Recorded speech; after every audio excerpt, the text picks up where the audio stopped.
आप सभी का फिर से स्वागत है अपने YouTube चैनल पर। और पिछले वीडियो में आप लोगों ने पौधे लगाना, डिगिंग ऑफ पिट्स, उद्यान लगाने की विधियाँ, स्थान का चुनाव, जलवायु, सड़क, रास्ते ये पढ़ चुके थे। गड्ढे कितने आकार के होते हैं वो पढ़ चुके थे। अब पढ़ने वाले हैं कि बाग लगाए तो कैसे लगाए, कौन से मेथड से बाग लगाया जाता है, कौन से मेथड से गार्डनिंग की जाती है। तो सबसे पहले अपने यहाँ पास में देखो, इनमें से जेट ICR BHO में हर बार में एक क्वेश्चन पूछा जाता है और इम्पोर्टेंट टॉपिक है, इसलिए आप लोग इसे याद कर लें। तो देखिए, बाग लगाने की मुख्यतः 6 विधियाँ हैं।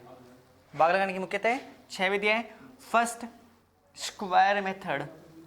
Second, rectangular method. Third, triangular method. 4, quincunx method. 5, hexagonal method और 6, कंटूर मेथड। ये 6 विधियाँ होती है बाग लगाने की। इन्हीं के आधार पर बाग लगाया जाता है। अब नेक्स्ट देखिए, इनमें लगता कैसे कैसे है और कितनी एल्टीट्यूड रखी जाती है, कौन सी विधि सबसे अच्छी होती है, कौन सी में ज़्यादा पौधे लगाए जाते हैं, कौन से में कम लगाए जाते हैं, आसान विधि कौन सी है, हार्ड विधि कौन सी है। तो यहाँ से जेट और ICR में BHO में एक क्वेश्चन पूछा जाता है और जेट के बच्चे तो इसे अवश्य याद कर ले, क्योंकि इनमें से बहुत बार पूछा गया। पहले आप क्वेश्चन देख लो, इन मेथड्स पे क्वेश्चन आया हुआ है। तो सबसे पहले देखिए, स्क्वायर मेथड। स्क्वायर मेथड को हिंदी में बोलते हैं वर्गाकार विधि। कौन सी विधि? वर्गाकार विधि। मैं समझा दूँ कैसे पौधे लगाते हैं। तो देखिए, इस विधि में वर्ग के आकार में पौधे लगाए जाते हैं। इस विधि में वर्ग के आकार में पौधे लगाए जाते हैं। और वर्ग कहते किसे है? वर्ग कहते किसे है? जिसकी चारों भुजाएं है क्या हो? समान हो। तो इस मेथड में वर्ग के आकार में पौधे लगाए जाते हैं। इस विधि की मुख्य विशेषता क्या होती है कि इसमें L into P। L into P। L का मतलब लाइन से लैंग दूरी और P का मतलब पौधे से पौधे की दूरी समान रखी जाती है। वर्गाकार विधि में लाइन से लैंग दूरी और पौधे से पौधे की दूरी समान रखी जाती है, इसलिए इसको स्क्वायर मेथड कहा जाता है। यह बाग लगाने की सबसे सरल विधि है। ये भी अच्छा क्वेश्चन है। यह बाग लगाने की सबसे सरल और सबसे आसान विधि है। इसमें L/P समान रखी जाती है और इस विधि में कृषि क्रियाएं आसानी से की जा सकती है। और आपको मैं बता दूं कि सबसे ज़्यादा बाग इस विधि में लगाए जाते हैं, स्क्वायर मेथड में लगाए जाते हैं। इसमें L/P समान होती है और सरल और आसान विधि है। आराम से आप लोग रेखांकन इसका कर सकते हैं। कृषि क्रिया करने में भी क्या होती है? आसानी होती है। तो ये है वर्गाकार विधि, सबसे सरल, सबसे सही, सबसे आसान और सबसे ज़्यादा अपनाई जाने वाली ये विधि है। नेक्स्ट विधि का नाम है रेक्टेंगुलर मेथड। हिंदी में बोलते हैं आयताकार। क्या बोलते हैं? आयताकार विधि। देखिए इसमें कैसे लगाया जाता है। ये विधि वर्ग की समान ही है, लेकिन इसमें थोड़ा चेंज होता है और वो चेंज ही आपको जानना है। देखिए, रेक्टेंगुलर आयताकार विधि, यह विधि भी आयताकार का ही रूप है, लेकिन इस विधि के अंदर एक छोटी सी अलग से कुछ है बात है, वो आप पहचानोगे। यह भी वर्गाकार विधि के समान है। यह भी बाग लगाने की सरल और आसान विधि है और इसमें भी कृषि क्रियाएं आसानी से की जा सकती है और यह भी विधि मुख्य रूप से अपनाई जाती है। इस विधि में क्या करते हैं? इस विधि में लाइन से लाइन की दूरी तो समान रखी जाती है, लाइन से लाइन की दूरी तो समान रखी जाती है, लेकिन पौधे से पौधे की दूरी क्या कर देते हैं? कम। दोबारा याद कर लें, इस विधि में लाइन से लाइन की दूरी और पौधे से पौधे की दूरी में ही थोड़ा अंतर है। लाइन से लाइन की दूरी तो समान रखी जाती है, किंतु पौधे से पौधे की दूरी कम रखी जाती है, इसलिए इस विधि को रेक्टेंगुलर मेथड कहा जाता है। 2 विधियाँ पढ़ चुके हैं, एक है स्क्वायर मेथड, 2 रेक्टेंगुलर मेथड, ये वाली वर्गाकार और ये आयताकार। नेक्स्ट देखिए, ट्रायंगुलर मेथड। ट्रायंगुलर को बोलते हैं त्रिभुजाकार। क्या बोलते हैं? त्रिभुजाकार। इसमें पौधे कैसे लगाए जाते हैं? इस विधि में त्रिभुज के समान पौधे लगाए जाते हैं। कैसे? त्रिभुज के समान पौधे लगाए जाते हैं। त्रिभुज आप जानते होंगे, ट्रायंगल, त्रिभुज, इसी के समान से पौधे लगाए जाते हैं। और यह बाग लगाने की थोड़ी सघन विधि है। यह बाग लगाने की थोड़ी सघन विधि है। इसके विषय सुन ले आप लोग। इसमें बाग थोड़ा सघन हो जाता है और कृषि क्रियाओं में थोड़ी आसानी नहीं होती। मतलब कृषि क्रिया कहना थोड़ी मुश्किल है, क्योंकि ये बाग थोड़ा इस विधि में सघन हो जाता है। इसमें पौधे कैसे लगाए जाते हैं वो समझिए। इस विधि में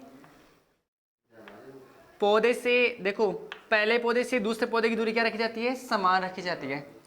और तीसरे पौधे की दूरी भी समान रखी जाती है। इसमें देखो, समझ जाओ सीधा सा, इसमें दो पौधे समान दूरी पर, इसमें दो पौधे समान दूरी पर, तीसरा पौधा भी समान दूरी पर, दो पौधे समान दूरी पर, तीसरा पौधा भी समान दूरी पर, लेकिन दोनों पौधों के बीच में लगाया जाता है, इसलिए इसको क्या बोलते हैं? Triangular method.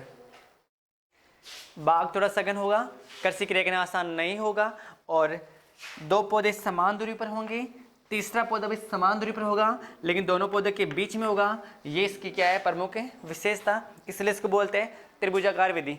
अपन यहाँ पर दो विधियाँ स्क्वायर मेथड पढ़ चुके, आयताकार पढ़ चुके, और नेक्स्ट पढ़ रहे हैं अपन लोग त्रिभुजाकार मेथड। अब देखिए, इन दो के बाद में जो अगली विधि का नाम है, ये समझ गए होंगे आप लोग। अगली विधि है, उसका नाम है क्विंक्वन्स मेथड।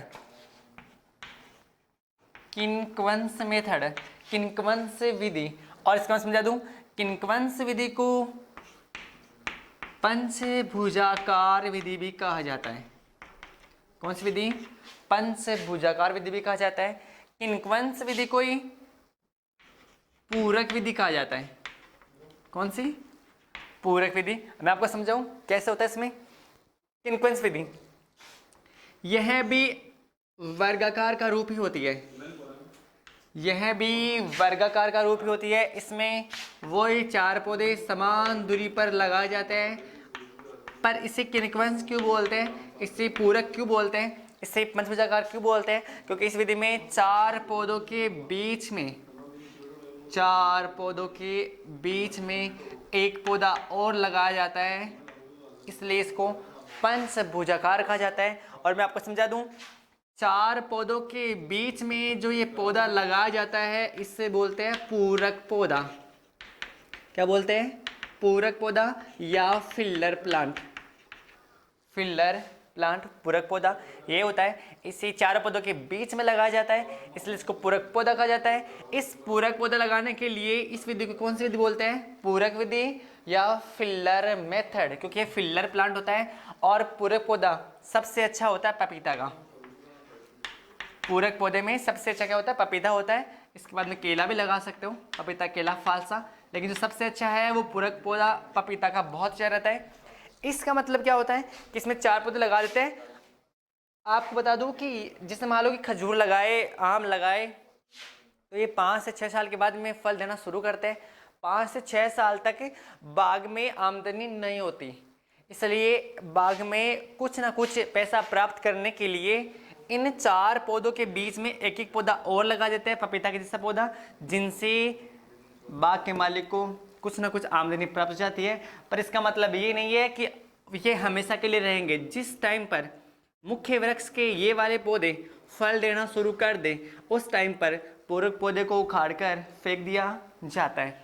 अपना उद्देश्य इन फल वृक्षों से फल लेना होता है, ना कि इससे। ये तो आवश्यक अनावश्यक, मतलब थोड़ा खर्चा बढ़ जाता है बाग का, इसलिए वो खर्चा निकालने के लिए, कुछ पैसा कमाने के लिए बीच में फिलर सिस्टम से पौधा लगाते हैं। और इस फिलर पौधे का इसको पूरक विधि या फिलर मेथड कहा जाता है। तो ये है पंचभुजाकार। अब जो नेक्स्ट विधि है वो देखिए, अपन यहाँ पर स्क्वायर, रेक्टेंगुलर, ट्रायंगुलर और क्विंक्वन्स पढ़ चुके हैं। नेक्स्ट है हेक्सागोनल मेथड। इसे बोलते हैं षष्ठभुजाकार। क्या बोलते हैं? षष्ठभुजाकार। इसमें षष्ठभुज के समान पौधे लगाए जाते हैं। वो कैसे? देखो, इसमें षष्ठभुज के समान पौधे लगाए जाते हैं, इसीलिए इसको क्या बोलते हैं? षष्ठभुजाकार। देखिए, 1 2 3 4 5 और 6। इसमें षष्ठभुज की आकृति में पौधे लगाए जाते हैं। षष्ठभुजाकार यह बाग लगाने की सबसे सघन विधि है। यह बाग लगाने की सबसे सघन विधि है, इसमें बाग बहुत सघन हो जाता है। यह शहरों के पास में लगाए जाने वाली विधि है। शहरों के पास वाली जो भूमियाँ हैं उसमें ये विधि काम करती है, क्योंकि वो भूमि क्या होती है, महंगी होती है। तो महंगी ज़मीनों में, शहरों के पास में इस विधि से ही पौधे लगाए जाते हैं, क्योंकि ये विधि महंगी होती है और ज़्यादा खर्चीली होती है, इसलिए इसको हेक्सोनल कहा जाता है। षष्ठभुज में पौधे लगाते हैं। और कुछ लोग क्या करते हैं, देखो इस विधि में इतना भाग समझ जाएगा कि कृषि क्रिया करना भी आसान नहीं होता, और इस विधि का रेखांकन भी सरल तरीके से नहीं किया जा सकता, क्योंकि ये बहुत हार्ड है।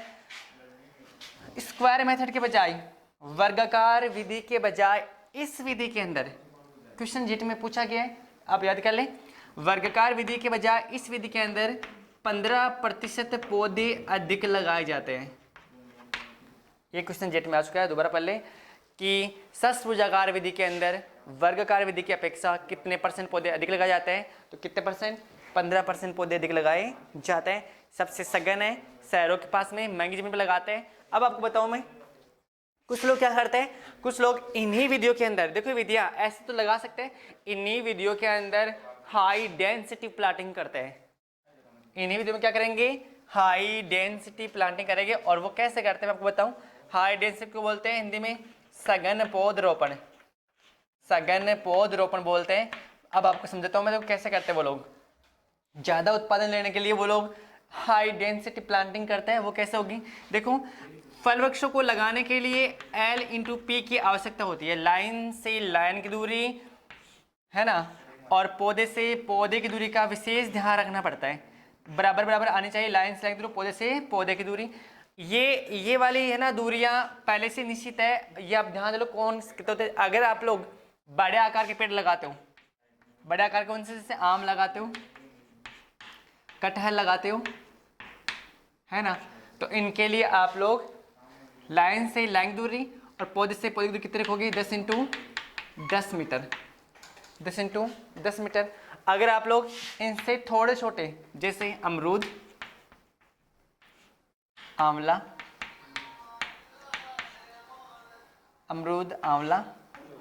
अनार, ये लगाते हो, तो इनके लिए आप रखोगे 8x8 मीटर। इनके लिए आप लोग 8x8 मीटर के रखोगे। अगर इनसे छोटे हैं, जैसे नींबू, संतरा, माल्टा, खजूर, इनके लिए आप लोग L/P 6x6 मीटर रखोगे।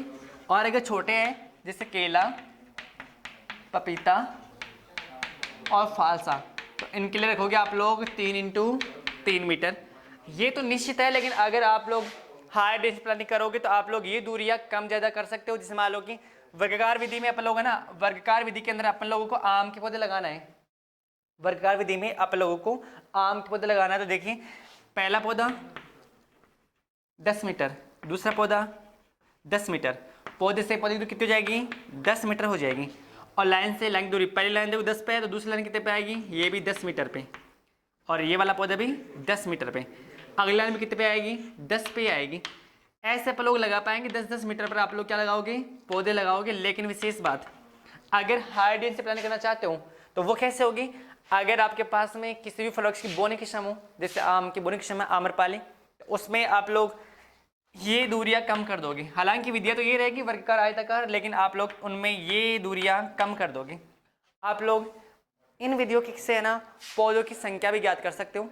पौधों की संख्या कैसे ज्ञात कर सकते हो, उसका सूत्र है आपके पास में। देखो, पौधों की संख्या बराबर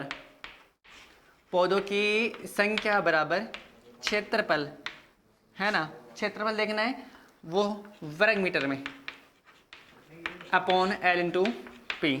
अगर आपको ऐसे बोले कि 1 हेक्टेयर में आम के पौधे लगाने हैं, तो 1 हेक्टेयर में आम के कितने पौधे आएंगे। और अगर आपको दूरी भी ना दे, अगर ऐसा दे दे कि 1 हेक्टेयर में 10x10 मीटर से आम के कितने पौधे आएंगे, अगर आपको ये ना भी बताए और सीधा पूछ ले कि 1 हेक्टेयर में या 2 हेक्टेयर में या 3 हेक्टेयर में कितने आम के पौधे आएंगे, तो आपको बता दूं कि आपको पहले पता होगा कि 1 हेक्टेयर बराबर, अपने कृषि के अंदर ज़मीन को 1 हेक्टेयर में बीज वगैरह 1 हेक्टेयर में करते हैं। 1 हेक्टेयर पर कितना होता है, 10,000 वर्ग मीटर। 10,000 वर्ग मीटर। और मैं आपको समझा चुका हूँ कि बड़े पेड़ों में 10-10 मीटर रखेंगे, उनसे छोटे वालों में 8-8, और उनसे छोटे में 6-6, और उनसे वाले छोटे में 3-3 वाला। तो कैसे कर पाओगे? आपसे पूछे कि 2 हेक्टेयर में आम पौधे लगाने हैं तो कैसे लगाओगे? तो देखो 2 पौधे से कैसे याद करोगे? क्षेत्रफल कितना हेक्टेयर? 2 हेक्टेयर। 1 हेक्टेयर में 10,000, तो 2 हेक्टेयर में कितना हो जाएगा? 20,000। और एल टू पे कितनी होगा? 10 इंटू 10। ये क्यों लिखे है? क्योंकि है ना, कृषि में बड़े पेड़ों के लिए ये दूरियाँ 10 इंटू 10 मीटर रखी जाती है। वो एक अलग बात है कि जैसे बोने की क्षम हो और ज़्यादा पैसा कमाना हो, इसलिए आप लोग हाई डेंसिटी प्लांटिंग कर सकते हो। आनुवंशिक गुणों से भी किस्मों को छोटा करके हाई डेंसिटी प्लांटिंग करते हैं। तो देखिए 1 कितने पौधे आएंगे? 200 पौधे। आप लोग 20,000 वर्ग मीटर या 2 हेक्टेयर में आप लोग आम के 200 पौधे लगा पाओगे। ऐसे आप लोग पौधों की संख्या भी ज्ञात कर पाओगे। तो आपको बता दूं, जेट ICR और BHO के अंदर इन विधियों में से स्क्वायर मेथड में से, रेक्टेंगुलर में से, ट्रिएंगुलर में से, और क्विंक्वेंस में और हेक्सोनल में काफ़ी क्वेश्चन पूछे जाते हैं। अब जो लास्ट विधि है वो है कंटूर मेथड। देखिए ये कैसे करते हैं। 5 विधि आपकी बहुत अच्छी विधि है। अब जो लास्ट विधि है वो कंटूर है। ये कैसे करते हैं? देखिए कंटूर विधि वहीं अपनाई जाती है जहाँ पर पहाड़ी इलाके हो, पहाड़ हो या टीले की ज़मीन हो, वहाँ पर ये विधि अपनाई जाती है। पहाड़ी भागों में देखो कैसे करते हैं। ढलान वाले में, पहाड़ों के क्षेत्र में भी आजकल कंटूर फार्मिंग से पौधे लगा सकते हो। इस विधि में ढलान के विपरीत, देखो ढलान के विपरीत पौधे लगाने आप लोगों को। आजकल जम्मू कश्मीर में और काफ़ी आसाम, अरुणाचल की जो पहाड़ियों में इन विधियों से बड़े पौधे लगाए जा रहे हैं। और ढलान में ये विधि बहुत अच्छी काम करती है। इस विधि को हिंदी में समोच्च कहते बोलते हैं, समोच्च फार्मिंग। कुछ लोग इसे सीढ़ीदार भी बोलते हैं। सीढ़ीदार में पौधे लगाना, इसमें क्या करते हैं? इसमें ढलान की विपरीत दिशा में पौधे लगाए जाते हैं। और आपको बता दूं, इस विधि में L/P समान रखना आवश्यक भी नहीं है। L/P समान रखना कोई आवश्यक नहीं है। जहाँ पे गड्ढा हो वहाँ पे छोड़ दो, ना ही हो तो आगे की तरफ निकल जाओ। लेकिन पौधे आपको ढलान के विपरीत लगाने हैं। तो ये आपकी पूरी 6 विधियाँ हो चुकी हैं। अब आपसे पूछ लेंगे, जैसे पूछ लो आपसे क्वेश्चन कि षष्भुजाकार विधि के अंदर वर्गाकार विधि की अपेक्षा कितने % पौधे अधिक लगेंगे? तो मैंने आपको अभी बताया था कितने %, 15% लगेंगे। ऐसे आप पूछ जाएगा। अगले से पूछ देंगे कि ना वह कौन सी विधि है जिसमें लाइन से लाइन की दूरी और पौधे से पौधे की दूरी समान रखी जाती है? तो कौन सी थी? Square method. और पूछ ले कि वह कौन सी विधि है जिसमें फील्डर प्लांट लगाया जाता है? तो कौन सी थी? क्विंक्वेंस मेथड। तो ऐसे आप लोग इनको याद करोगे। और नेक्स्ट में अपन पढ़ेंगे प्रतिकूल मौसम, एफलन को दूर करने के उपाय, पादप हार्मोन्स। Thank you. रोक दे भाई।